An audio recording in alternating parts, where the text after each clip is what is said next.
একদা হযরত মুসা আলাইহিস সালাম স্ত্রী, পরিবার পরিজন, মালামাল ও দাস দাসী নিয়ে মাদায়েন থেকে মিশর অভিমুখে রওনা হলেন। কিছুদূর পথ চলার পরে তিনি যখন তুয়া পর্বতের নিকটবর্তী হলেন, তখন সেখানেই দিনের অবসান হয়ে রাত্রি আগমন করল।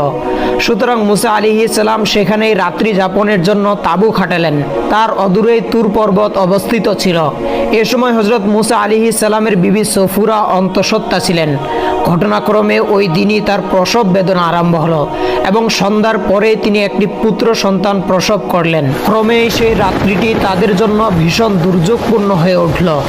গাঢ় মেঘে চতুর্দিক অন্ধকার হয়ে আসলো এবং দেখতে দেখতে প্রবল বৃষ্টি ও বাতাস শুরু হয়ে গেল। হিমেল বাতাসে মুসা আলাইহিস সালামের স্ত্রী সফুরা কাঁপতে লাগলেন।